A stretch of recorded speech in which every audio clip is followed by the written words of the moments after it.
Hey everybody, thanks for tuning in to another episode of the Comic Sound Podcast. I'm your host, Dylan Jumps, and boy oh boy am I excited about today's topic, Spider-Man No Way Home. In one word, amazing. In many words, honestly, this was the end game of Spider-Man movies. And I don't just mean the most recent Spider-Man movies, I mean all of them, and we'll get to what I mean by that. Before I move forward, just want to clarify, this review is going to be riddled with spoilers. I'm not going to give a play-by-play, every detail of every scene. I will definitely give the confirmed, overarching plot of the movie, as well as confirm rumors that became real. Also give my predictions of what comes next for Spider-Man. A lot of great stuff. So, the movie starts exactly where Spider-Man Far From Home left off. Peter Parker has been revealed as Spider-Man after Quentin Beck, or Mysterio, framed Spider-Man for the murder of Mysterio. I hope that wasn't too convoluted. Long story short, Mysterio is dead, at least as far as we know, and he was able to frame Spider-Man for his death. There we go. And so, right from the get-go, everybody knows Peter Parker is Spider-Man. It starts to, wreak havoc on his life. He's supposed to be applying for colleges along with MJ and Ned, his girlfriend and best friend, respectively. And so, what actually happens is their main choice, they all get their letters back, and in their letters, it's not your typical rejection letter. It actually goes more into, in light of recent controversy, we can't let you in, whatnot. Throughout this whole time, Peter is dealing with, the legal ramifications of being framed for murder. And so, in any situation like that, regardless of if you're Spider-Man or any average Joe, you're going to want a defense attorney. This is the first rumor that I will confirm became true. Charlie Cox, who played Matt Murdock, the alter ego of Daredevil on the Netflix series, did actually have a brief cameo as Peter Parker's lawyer. He's playing the MCU's Daredevil, which is very exciting. He didn't really have a big part in this movie, which is fine. I'm just glad that they confirmed that he is in the MCU as Daredevil, because honestly, he is terrific for that role. If you haven't watched the Netflix series, I definitely recommend you do. Very good. So after the three of them, and by the three of them, I mean Peter, MJ, and Ned, received their rejection letters, Peter gets the idea to reach out to Doctor Strange. They met during the events of Infinity War. They actually both got blipped out of existence at the end of Infinity War, and so they have that in common. He has the idea to ask Doctor Strange to go back in time before Peter Parker's identity was revealed to the world. Unfortunately, Doctor Strange doesn't have the Time Stone anymore. If you'll remember, the Time Stone was one of the Infinity Stones that Thanos took for himself to use in the Infinity Gauntlet. And if you'll think back to Endgame, Thanos said that he destroyed all of the stones. So now Doctor Strange doesn't have any way to go back in time, but he does have an idea to cast a simple forgetting spell. What you see in the trailer where Peter kind of messes with the spell while Doctor Strange is casting it, that's a little bit more drawn out in the movie, but it's accurate to what happened. Peter messes with the spell, and then Doctor Strange actually has to contain the spell because it was about to run amok, and he puts it inside of a magical hex cube, if you want to call it. I'm not exactly sure if he had a name for it. After that, Peter formulates a plan to go talk to, the admissions lady over at MIT. And to do that, he actually catches up to her on one of the bridges in New York. She's on her way to the airport. And that's when Dr. Octopus first appears. And remember, this is Alfred Molina, the one who portrayed Dr. Octopus in Spider-Man 2, the one with Tobey Maguire. and they have a big battle. One thing that's actually revealed in this scene is why Dr. Octopus has the red arms in this movie. It actually happens when he's going toe-to-toe with Spider-Man, and Spider-Man is wearing the Iron Spider costume in this scene, which is the one that's made out of nanites. So Dr. Octopus actually tears a piece of Spider-Man's suit off, and when he does that, the nanites start to combine with his tentacles, if you will, the metal arms. And at first, he thinks that this is a good thing, like he's just upgraded his arms, but what actually happens is it enables Peter to take control of the arms and keep Dr. Octopus from causing any more harm. Now, after this battle, Peter and Dr. Octopus get sucked through a portal made by Doctor Strange into his Sanctum Sanctorum, and that's when we start to realize that other villains, such as the Lizard, who Doctor Strange has already caught, and he's from The Amazing Spider-Man with Andrew Garfield. So I have to back up for a second. What I forgot to mention is that when Doctor Strange was casting a spell, it was to make everyone forget that Peter Parker is Spider-Man. Totally forgot to mention that. And Peter messed up the spell by saying that anyone who already knows Peter Parker is Spider-Man should still know that Peter Parker is Spider-Man, because his whole goal was to make people forget that Peter Parker is Spider-Man.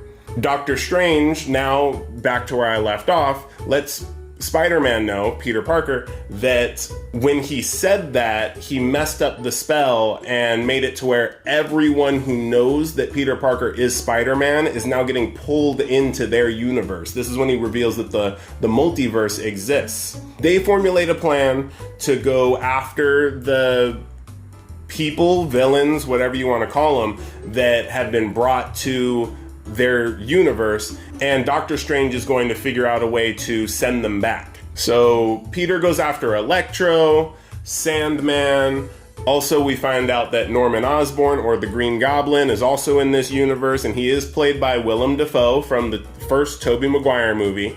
What they find out, though, is that some of these bad guys, I don't believe all of them, but some of them died fighting Spider-Man in their own universes. And so Peter starts to feel some guilt over this, and he decides to find a way to cure them and change their fates. But Doctor Strange, he's not having it, because in his mind, it's their fate. He needs to fix the problem. And so that starts an issue between Spider-Man and Doctor Strange. They actually have this big battle scene in a mirror dimension, which, if you've seen Doctor Strange, is kind of like Inception a little bit in terms of the aesthetic of it.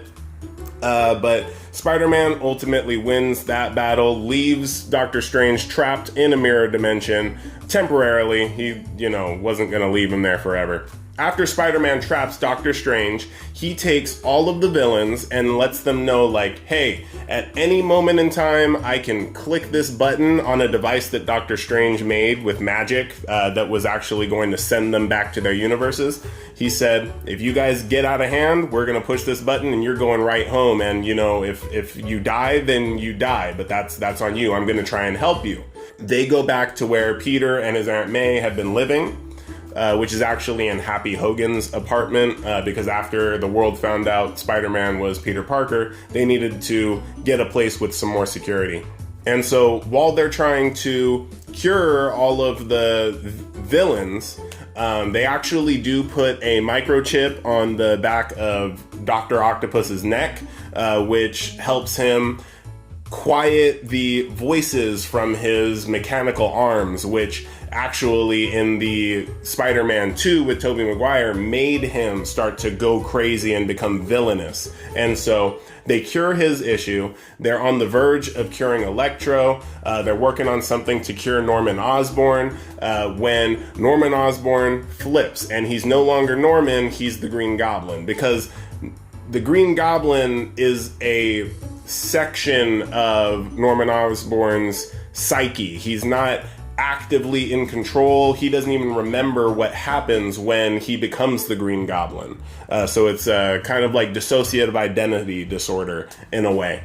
there's a huge battle in, like, the apartments are just destroyed that they were in. The villains all get away. The Green Goblin actually kills Aunt May. And Aunt May was the one who talked Peter into helping the villains instead of just sending them back to their universes, which maybe would have killed some of them. Peter is just devastated by this death. It's like in this story, Aunt May's death is like Uncle Ben's death to him. It had that same impact. During the battle, the apartment buildings, they were surrounded by, law enforcement agents. J. Jonah Jameson is out there reporting on the news. Spider-Man's a menace, all that typical stuff. Peter is actually able to get away before they can contain him and, arrest him. And what happens next is Ned and MJ, who have been guarding the device this whole time, away from the villains so that they'd be able to press it at any time. I should say that Ned actually is holding on to Doctor Strange's sling ring, I believe is what it's called. It's what he uses to make portals. And Ned, not knowing where Spider-Man is, decides that he's going to try opening a portal to Peter Parker. And so he's in his living room with MJ and he's doing the whole thing and saying, show me Peter Parker, whatnot. And what happens is a portal opens and we see Spider-Man in an alley through this portal, but something doesn't look quite right about this Spider-Man. It doesn't look like the Spider-Man that we've been seeing throughout this whole movie. And what ends up happening is Andrew Garfield actually comes through the portal and reveals that he was brought to this universe as well when all of the villains were also brought to the universe. And so at that point in time, they try to open another portal to Peter Parker. And what do you know? Tobey Maguire steps through the portal.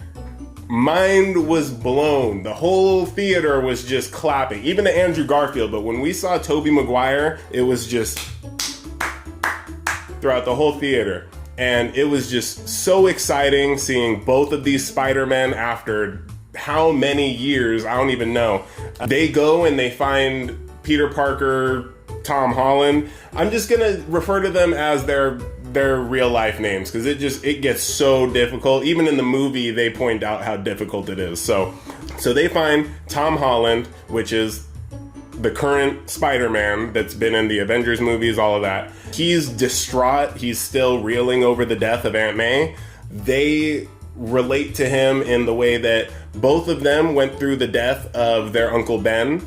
Also, Andrew Garfield experienced the death of Gwen Stacy, which is like his MJ is what he says. After they have this heart-to-heart, they all start working together to figure out how to create these cures for the villains. There's a, big battle scene, which you may have seen in the trailer. They were kind of getting their butts kicked at first because they're usually fighting solo against either one enemy, multiple enemies, what have you. But then they finally get in a rhythm. They have the game plan. They figure out who's Peter 1, Peter 2, Peter 3, and they're able to cure all of the villains. Then the Green Goblin shows up because he was kind of doing his own thing, and he is maniacal.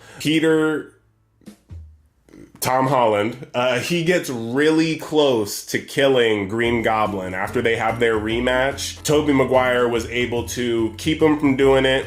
And so while all this is going on, Doctor Strange manages to make his way back out of that mirror dimension. He's right in the middle of the battle. The device gets blown up by the Green Goblin. And so once that happens, the spell just runs amok, and you can see all over the sky that it's cracking open and different beings are about to come into their universe. Every single person in the unlimited multiverse who knows that Peter Parker is Spider-Man is going to come through, and there's no way to stop it until Peter Parker, Tom Holland, has an idea.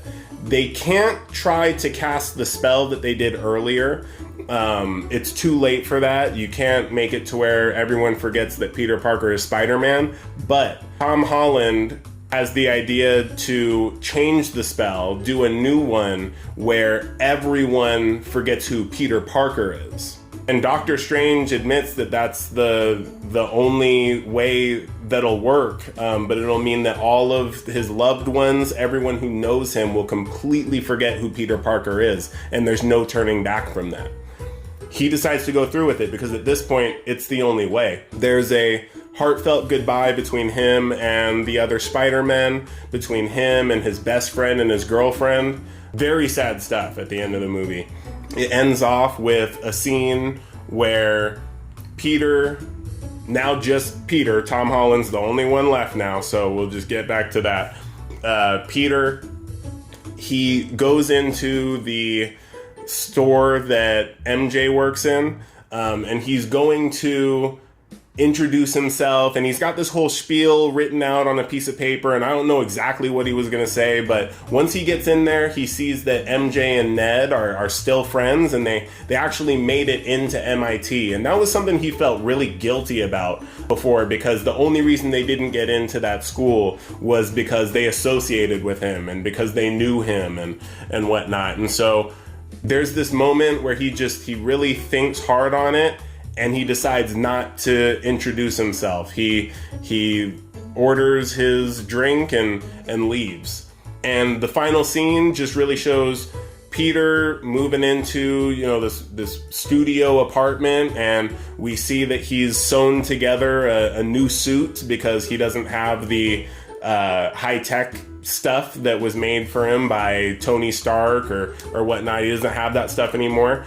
And we see him web swinging through New York wearing a more classic looking Spider-Man costume, just made out of the basics. And that's where the movie itself ends. As you know, every Marvel movie, it's going to have an after credits scene, and this one is very promising. I waited a long time to spoil the after credit scene in Venom Let There Be Carnage, so I'm spoiling it now, because at the end of Venom Let There Be Carnage, Venom was transported into the main Marvel universe. There wasn't much more given to that, so I thought that Venom was going to end up in Spider-Man No Way Home. That didn't happen until the after credits scene. It's mostly just a funny scene where Tom Hardy as Eddie Brock is kind of asking questions about how, this universe has a bunch of super people, and he's just like blown out of his mind. But then, just like all the other beings from other universes, he gets sucked back to his universe, but he leaves behind a piece of the Venom symbiote. Now, obviously still not completely comic book accurate, because the Venom symbiote originally was found by Spider-Man on a different planet, but we are going to get a more accurate Venom black suit Spider-Man origin now than we would have if the Tom Hardy's Venom crossed over with Tom Holland's Spider-Man. So that's the end of the movie. The second after credits scene was actually a trailer for Doctor Strange and the Multiverse of Madness. Definitely check out that trailer. Maybe I'll do a video on that trailer. Predictions for where we go from here. I've heard rumors that this is the last Spider-Man movie that's going to be tied to the MCU. Meaning that Sony is going to completely take the reins of Spider-Man, and it kind of makes sense. Now all of the Avengers have no memory of Spider-Man. No one that he's met in the MCU will remember him at this point. Not even Doctor Strange. All of them completely blank slate. Seems like as good a time as any for them to start just producing their own Spider-Man movies, and I think they'll do just fine. Now, I've also heard that they do have one more crossover with the MCU in the works. It's part of their agreement. They do back and forth character crossovers, so since Doctor Strange was in No Way Home, Spider-Man is still supposed to appear in one more MCU movie. I don't know exactly how that'll work, but as far as the next Spider-Man movies, I'm thinking we're going to go straight into Black Suit Spider-Man because, hey, we got to jump on that. Don't want to wait, multiple movies to see how he interacts with the Venom symbiote. The final scene where he decided not to introduce himself to MJ and Ned makes me think that those characters are gone for good. I think that they're closing that chapter. I could be completely wrong, but what I think will happen is that we'll be introduced to Black Cat in the next Spider-Man movie, because Black Cat is actually who Spider-Man was dating while he was in the black suit. I think that what we could see is he has an arc where, he gets the black suit, starts becoming more of a brutal type of vigilante, giving into his anger. I think that maybe we'll see Miles Morales, who is another Spider-Man. He's the one from Into the Spider-Verse, if you've watched that. And we could maybe see him get introduced in the next Spider-Man movie and play a part in bringing Spider-Man back from the dark side, if you will. And so those are really my only predictions at this point. Obviously, I'd love to see Tom Holland play Black Suit Spider-Man and see how that storyline plays out. That's all I've got for you today. I know this has been a long video, but there was a good amount of information to cover. I mean, the movie itself was 2.5 hours long, so still worth watching, even if maybe you weren't planning on watching the movie, but after hearing about, Andrew Garfield, Tobey Maguire, all of that stuff, maybe you're more interested now. Still plenty of moments in the movie that I've left out, and it'll still be quite entertaining, I assure you. Go ahead and let me know what you think about how this movie played out, what you think of the predictions. And yeah, make sure if you're watching, subscribe to the channel. If you've already subscribed to the channel, grab a friend's phone, subscribe on theirs. It all helps out greatly. I'm gonna leave you with that. Thanks for watching, and keep on keeping on.